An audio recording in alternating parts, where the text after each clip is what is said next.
We are the Gujarat Technological University. Since its inception over a decade ago, GTU has been empowering young and curating minds to realize their true potential. Over 4 lakh inspired students are enrolled with one of the premier academic universities in India. With more than 450 affiliated colleges in its fold operating across 5 zones of the state, GTU, the International Innovative University, your place to move forward.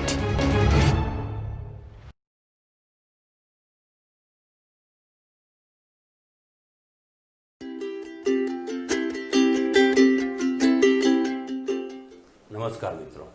તો આજે આપણે જોઈએ છીએ ચોપરનો ઉપયોગ શું છે અને chopper કઈ રીતે વર્ક કરે છે.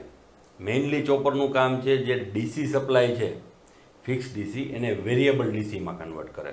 હવે ઘણી જગ્યાએ મિત્રો આપણને વેરિયેબલ ડીસીની જરૂરિયાત હોય છે ફિક્સ ડીસી કરતાં વેરિયેબલ ડીસીની, કારણ કે આપણે એ પ્રમાણે સ્ટેપ અપ અથવા સ્ટેપ ડાઉન કરી અને આઉટપુટમાં ધારો કે મોટર છે તો એની સ્પીડમાં આપણે એ પ્રમાણે ફેરફાર કરવાના હોય છે. થોડાક ટાઈમ ડિલે માટે એને ઓફ રાખવી પડતી હોય છે. તો આવી બધી જરૂરિયાતો છે કે અમુક ટાઈમ ડિલે માટે ઓન જરૂરી છે, અમુક ટાઈમ ડિલે માટે એને ઓફ રાખવી પડતી. તો આવા માટે આપણને એને પર્ટિક્યુલર ડીસીને ચોપ કરવો પડે. તો હવે આ ચોપરને ઉપયોગ કઈ રીતે થાય છે? તો કે ઉપયોગ છે ઇન્ડસ્ટ્રીયલ એરિયામાં જ્યાં ડીસી વેરિયેબલ ડીસીની જરૂરિયાત હોય ત્યાં એનો ઉપયોગ થાય છે. હવે આની હિસ્ટ્રી આપણે જોઈએ કે કઈ રીતના ચોપરનો પહેલાં યુઝ થતો હતો, પહેલાંના ચોપર કઈ રીતના હતા. તો પહેલાંના સમયમાં જ્યારે ચોપરનો ઉપયોગ થતો ત્યારે રજિસ્ટરનો ઉપયોગ થતો. રજિસ્ટરને ચોપર એટલે કે જે એસસીઆર હોય છે એની સિરીઝમાં જોડી અને પર્ટિક્યુલર ડીસીને ચોપ કરવામાં આવતો. પણ જ્યારે રજિસ્ટર આપણે યુઝ કરીએ છીએ આર, ત્યારે I²R પ્રમાણે લોસીસ ઉત્પન્ન થાય છે. આ પાવર લોસીસ છે એ પર્ટિક્યુલર સિસ્ટમ અથવા તો સર્કિટને વધારે પડતી હીટ આપે છે. તો આ અટકાવવું અને પ્લસ આના માટે અલગ એરેન્જમેન્ટ કરવું, અલગ ખર્ચો થતો હોય છે. તો આ વસ્તુને અટકાવવા માટે રજિસ્ટરના ઉપયોગને આપણે ઓછો કર્યો. ત્યાર પછી એસી લિંક ચોપરનો યુઝ થતો હોય છે. એસી લિંક ચોપર એટલે શું? તો કે જે ફિક્સ ડીસી છે એ ફિક્સ ડીસીને એસીમાં કન્વર્ટ કરવામાં આવે, બરાબર. તો આ એસીમાં કન્વર્ટ કર્યા પછી એને સ્ટેપ અપ અથવા તો સ્ટેપ ડાઉન કરવામાં આવે અને ત્યાર પછી આ એસીને ડીસીમાં કન્વર્ટ કરવામાં આવે. તો આને કહેવાય એસી લિંક. તો આ એસી લિંક ચોપરનો પણ ઉપયોગ થતો હતો. ત્યાર પછી જનરેટરનો ઉપયોગ થતો હોય. જનરેટરની અંદર ઘણો બધો ખર્ચો વધી જાય છે કે જ્યારે આપણે વેરિયેબલ ડીસી જનરેટ કરીએ છીએ તો એના માટેની અલગ ઇક્વિપમેન્ટ, એનું સાઇઝ, જે પર્ટિક્યુલર એરિયા આપણે ડિફાઇન કરેલો હોય કે આટલા એરિયામાં જે કન્વર્ઝન થશે તો એ એરિયામાં એની સાઇઝ વધારે થઈ જાય પ્લાન લેઆઉટ પ્રમાણે, કારણ કે જનરેટરની જરૂરિયાત પડે ને એની સાથેના એના સેફ્ટી ઇક્વિપમેન્ટની જરૂરિયાત પડતી હોય છે. તો આ રીતે આપણને ખ્યાલ પડે કે જનરેટરનો ઉપયોગ કરીએ તો વધારે ખર્ચો થાય છે, વધારે કદ અથવા તો વધારે સાઇઝની જરૂરિયાત રહે છે. ત્યાર પછી આપણે એસી લિંક ચોપરનો ઉપયોગ કરીએ તો પણ આપણે વધારાની સિસ્ટમ એડ કરવી પડે, કારણ કે પહેલાં ડીસીને એસીમાં કન્વર્ટ કરવાનું, ત્યાર પછી એસીને ડીસીમાં કન્વર્ટ કરવાનું. તો આ રીતે એક્સપેન્સ વધી જાય છે અને રજિસ્ટર યુઝ કરીએ તો પાવર લોસીસ વધી જાય છે.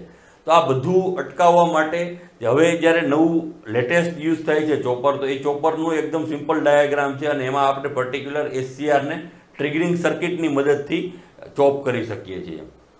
તો આમાં જે સોલિડ સ્ટેટ ડિવાઇસનો યુઝ થાય છે એ સોલિડ સ્ટેટ ડિવાઇસ, કારણ કે ચોપર જે અત્યારે છે એની પહેલાં પણ સોલિડ સ્ટેટ ડિવાઇસ ઉપર ઘણા સંશોધનો થયા છે ચોપર ઉપર, પણ એમાં પણ ઘણા બધા ડ્રોબેક આવી ગયા છે. ત્યાર પછી હવે જે યુઝ થાય છે પર્ટિક્યુલર ટ્રિગરિંગ સર્કિટ, કે જે એસસીઆર છે આપણને ખ્યાલ છે કે એસસીઆરનું ફંક્શન શું છે. તો કે આ એસસીઆર,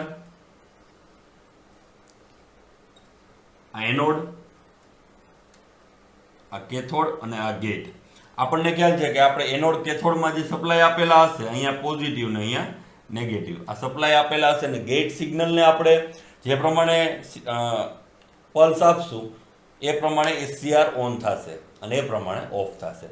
એટલે એસસીઆરનું ફંક્શન આપણને ખ્યાલ જ છે કે એસસીઆર છે એનું વોલ્ટેજ, રિવર્સ વોલ્ટેજ આપીને અથવા તેની કરંટની વેલ્યુ ઘટાડીને આપણે એસસીઆરને ઓફ કરી શકીએ છીએ. અને જે કાંઈ કંટ્રોલ છે એ ટ્રિગરિંગ સર્કિટના આધારે આપણને કંટ્રોલ મળી શકે છે.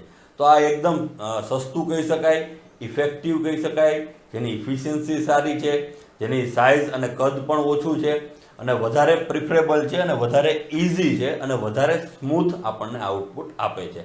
તો આ જે એસસીઆરનો યુઝ કરીને આપણે જે ચોપર બનાવીએ છીએ કે જેમાં જે વર્ક કરે છે એ ટ્રિગરિંગ સર્કિટ વર્ક કરે છે. તો આ ટ્રિગરિંગ સર્કિટના આધારે આપણને પ્રોપર આઉટપુટ મળે છે, અને જે આપણને મળે છે એ વેરિયેબલ ડીસી મળે છે. તો હવે આપણે જોઈએ કે આપણને આ વેરિયેબલ ડીસી છે એ કઈ રીતે મળશે, કઈ રીતે આપણે સિગ્નલ આપશું અને આપણને વેરિયેબલ ડીસી મળશે. તો અહીંયા જોઈએ મેઇન બ્લોક શું છે, તો કે ફિક્સ ડીસી વોલ્ટેજનું આપણે વેરિયેબલ ડીસી વોલ્ટેજમાં કન્વર્ટ કરે છે, એને કહેવાય ચોપર. હવે એક સિમ્પલ બ્લોક ડાયાગ્રામ આપણને આપેલો છે સમજવા માટે કે કઈ રીતના ચોપર વર્ક કરે છે. તો અહીંયા આ એસસીઆર છે, આ ગેટ આપણે કહી શકીએ, આ ગેટ, આ એનોડ, આ કેથોડ. તો એસસીઆર કઈ રીતે વર્ક કરે છે, તો કે આ એસસીઆર માં જે આ બ્લોક સ્ક્વેર આપણે ડ્રો કરેલો છે અને ચોપર તરીકે લખેલું છે, એનો મતલબ શું છે કે આની અંદર ટ્રિગરિંગ સર્કિટ સાથેનું આ એસસીઆર છે.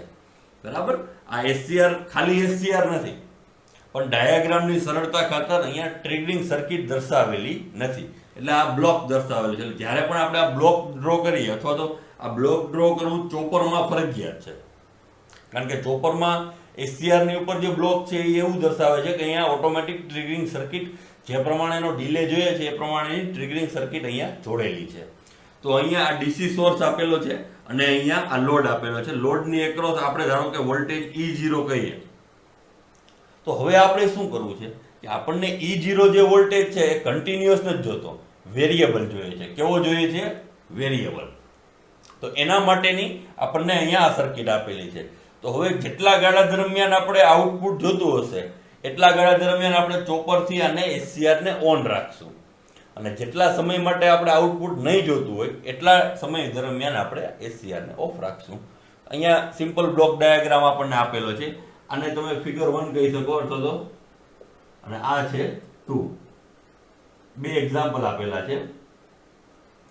હવે અહીંયા શું છે તો કે ઈડીસી આપણને આઉટપુટ મળે છે, આ E0. ઈડીસી ક્યારે મળે છે તો કે આ જે વોલ્ટેજ છે આ ઈડીસી, જ્યારે આને ઓન કરવામાં આવે છે એસસીઆર ને, એટલે આની એક્રોસ તો વોલ્ટેજ 0 થઈ જાય છે, પણ અહીંયાથી જે વોલ્ટેજ મળે છે E0 ને, E0 ને કેટલા મળશે તો કે સોર્સ જેટલા ઈડીસી. એટલે જો અહીંયા આપણે એને ઓન કરીએ એટલે આપણને ઈડીસી વોલ્ટેજ મળે છે. હવે આ સમયે એસસીઆર ને ઓફ કરવામાં આવે, જે અહીંયા ગેટ સિગ્નલ થી આ ચોપર ની જે સર્કિટ છે એ શું કરશે તો કે આ પર્ટિક્યુલર ટ્રાન્ઝિસ્ટર અથવા એસસીઆર ને ઓફ કરશે. એટલે જેવું ઓફ થશે અહીંયા આવી જશે, જો એના વોલ્ટેજ કેવા થઈ જશે 0. પેલા વોલ્ટેજ હતા ઈડીસી અહીંયા સુધીના, પછી વોલ્ટેજ થઈ જશે ઈડીસી. હવે જ્યાં સુધી એને બીજું સિગ્નલ નહીં મળે ત્યાં સુધી એના વોલ્ટેજ 0 રહેશે, એટલે એ ગાળાને ઓફ ટાઈમ કહેવાશે અને આને કહેવાશે ઓન. અને આ ટોટલ ટી. હવે આપણને માટે એવું સર્કિટમાં દર્શાવેલું હોય કે ભાઈ આપણે ટોટલ ટી જે છે, ટોટલ ટાઈમ એટલે શું? ટોટલ ટી ને આપણે કઈ રીતે દર્શાવી શકીએ? ટી બરાબર T on plus T of, એને કહેવાય ટોટલ ટી. તો આ ટોટલ જે ટી મળે છે આપણને, આપણે એમાં કોઈ ફેરફાર નથી કરવો, પણ આપણે ઓન અને ઓફ ગાળામાં જો ફેરફાર કરવો હોય તો થઈ શકે.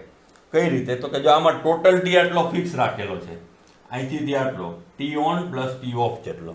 હવે બીજી સર્કિટમાં આપણે શું કરીએ છીએ તો કે આપણે ઓન ગાળો વધારી દઈએ છીએ, વધારે સમય માટે અહીંયા જે ટ્રિગરિંગ સર્કિટ છે એ સિગ્નલ આપશે, કન્ટિન્યુ રાખશે, અને ઓફ માટેનો ટાઈમ છે અહીંયાથી ઓફ થશે, અને ટોટલ ટી તમે જો સરખો રહેશે. તો આ એવી કન્ડિશન છે કે વેરિયેબલ ડીસી તો ખરો, પણ જે ટોટલ ટાઈમ છે એ ટોટલ ટાઈમમાં કોઈ પણ ફેરફાર થતો નથી. હવે આનું જે આપણે એવરેજ આપણને જોવું હોય કે એવરેજ આપણને કઈ રીતના આઉટપુટ મળે છે, ધારો કે અલગ અલગ ટાઈમ ડિલે આપણને આપેલા છે, અને અલગ અલગ ટાઈમ ડિલે માટે આપણે વર્ક કરીએ છીએ. એક ઇન્સ્ટન્ટ 1, ઇન્સ્ટન્ટ 2, 3 અને 4, અલગ અલગમાં ટી ઓન ગાળો અલગ છે, ટી ઓફ અલગ છે. તો આવી પરિસ્થિતિમાં આપણે જ્યારે એવરેજ વોલ્ટેજ મેળવવો હોય તો એવરેજ વોલ્ટેજનું ઇક્વેશન શું થશે તો કે average voltage E0 is equal to T on ગાળો, કેટલા ગાળા દરમિયાન ઓન રહે છે, T on divide by T on plus T off. જો અહીંયા total average voltage T on is equal T on divide by T on plus T off into EDC. હવે T on plus T off છે એ આપણને ખ્યાલ છે total T, એટલે આપણે શું કર્યું, E0 is equal to T on divide by T into EDC. હવે ટી ઓન ડિવાઈડ બાય જે ટી છે એને કહેવાય ડ્યુટી સાયકલ. શું કહેવાશે? Duty cycle. એટલે આપણને એક્ઝેક્ટ રિઝલ્ટ શું મળ્યું તો કે E0 બરાબર KEDC. આ આપણને એવરેજ આઉટપુટ વોલ્ટેજ નું ઇક્વેશન મળ્યું, જ્યાં K છે એ ડ્યુટી સાયકલ છે. ડ્યુટી સાયકલ એટલે શું તો કે જે આપણે એકમ ટોટલ ટાઈમ કહીએ તો એ ટાઈમ દરમિયાન પર્ટિક્યુલર SCR જે કેટલો સમય ઓન રહે છે આને કહેવાય ડ્યુટી સાયકલ. સમજાણું કે ટોટલ ટાઈમ જે છે, ટોટલ ટાઈમ ને આપણે એકમ ગણીએ તો એટલા ટાઈમમાં SCR કેટલા સમય માટે ઓન રહે છે, બરાબર, એને કહેવાશે duty cycle. K is equal to T on divide by total T. તો આ રીતના હવે આપણને ખ્યાલ પડે કે ભાઈ અહીંયા ટી ઓન ગાળો ઓછો છે એટલે ડ્યુટી સાયકલ કેવું થશે? ઓછું થશે. અહીંયા ટી ઓન ગાળો વધારે છે એટલે ડ્યુટી સાયકલ વધારે થશે. એટલે આપણને એ ખ્યાલ પડી જશે કે જે ડાયાગ્રામ 2 છે એમાં આપણને એવરેજ આઉટપુટ વોલ્ટેજ વધારે મળશે. કન્ટિન્યુઅસ આ જ રીતના સિગ્નલ આવશે કે જેમાં ટી ઓન ગાળો વધારે હશે અને ટી ઓફ ઓછો હશે તો એમાં આપણને એવરેજ આઉટપુટ વોલ્ટેજ વધારે મળશે.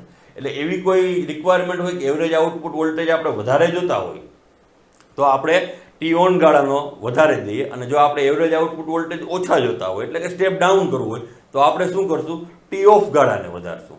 બરાબર. તો આ રીતે એકદમ સરળ રીતે આપણે ફિક્સ ડીસીમાંથી વેરિયેબલ ડીસી મેળવી શકીએ. બરાબર. તો આ થયું ચોપરનો બેઝિક પ્રિન્સિપલ અને ચોપરની ઉપયોગિતા. ખૂબ ખૂબ આભાર.